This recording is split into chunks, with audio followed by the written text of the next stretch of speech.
နခွန်ဖနန်ခရိုင်နာခဲမြို့နယ်မှာ73စီတင်းတင်းထန်ထန်ပြက်လက်နေတာကြောင့်ဒေသခံတွေဟာညသက်ခေါင်ရန်အချိန်မှာ3ကီလိုမီတာကျော်လောက်အထိတန်းစီဆောင်ဆိုင်နေကြရပါတယ်။မတ်လ23ရက်တနင်္လာနေ့ည7:00နာရီအချိန်မှာတော့ PTT စီဆိုင်ရှိကားလမ်းမကြီးတစ်ခုလုံးဟာစီဖြည့်ဖို့စောင့်နေတဲ့ကားတွေနဲ့ပြည့်နှက်နေတာပါ။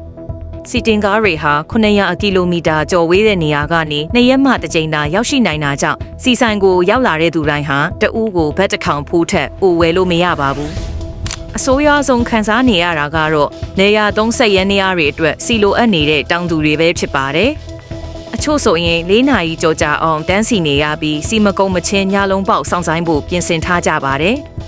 ဒီအခြေအနေဟာဒေသခံတွေရဲ့လုပ်ငန်းခွင်တွေကိုရပ်တန့်စေတာကြောင့်အစိုးရအနေနဲ့အမြန်ဆုံးဖြေရှင်းပေးဖို့တောင်းဆိုနေကြပါတယ်။အခုရှိနေတဲ့စီလီတာ2000ကုန်သွားတာနဲ့နောက်ထပ်ရက်အနည်းငယ်ကြာအောင်ခက်မှန်ဆောင်ဆိုင်ရအောင်မှာဖြစ်ပါတယ်။သတင်းပြေဆုံးကိုဖတ်ရှုလိုပါကမင်္ဂလာသတင်း Facebook စာမျက်နှာသို့တွားရောက်ကြည့်ရှုနိုင်ပါတယ်ရှင်။နေ့စဉ်သတင်းများအတွက်မင်္ဂလာသတင်း Channel ကို Follow လုပ်ထားဖို့မမေ့ပါနဲ့နော်။